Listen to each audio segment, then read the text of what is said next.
Day number 20, folks. It's all about birds today, once again. And today's lesson is going to be about big birds and big money birds. This is a hobby for me that started when I was 7 years old. I just turned 62. And what I've noticed over the years with this is it's become increasingly harder to find these things, and a lot of money. A lot of money has gotten into this game. So oftentimes I think it can be a little bit of a rich man's game. On that note, I want to show you a handful of birds that I've either paid nutty money for or are worth crazy money. This is the first example. This is a little gal that's an owl, and she's dressed with a little bonnet, clip-on, double leg, probably right around 1900, German, exceedingly rare. I know of a handful of these in the world, and this is a beautiful example as far as the silvering is concerned in the molding. She's really, really nicely done. This is a really unusual example. I have another one in my collection. It's the only two I've ever seen. Open beak on this bird, and that's what makes it most unusual. This did not survive on this type of bird, and what happens is with most people, they break one or the top or the bottom of that beak and they throw the bird away. This came out of a collection in California, and then probably 2 summers ago, a picker in Pennsylvania found me another one that I'll share with you at some point. A little bit smaller than this, but beautifully done, beautifully molded, and gorgeous paint. Right around 1890 to 1900, and an incredibly hard bird to find.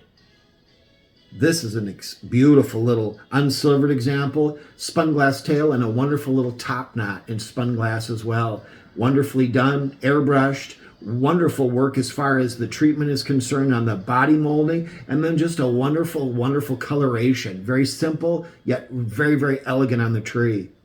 And then some big birds. Look at the size of this honker. And this bird, I got to be honest with you, I've got probably, I'm going to say 8 to a dozen of them. They kind of, because they're heavy, they have a tendency to lean down. So I have a tendency to put them on the tree like this, as if they're looking up at the tree and at other ornaments and such. This is another neat example and an unusual little example. He's had a little bit of work done to the tail. Someone put a little piece of black tape on there to keep the tail in.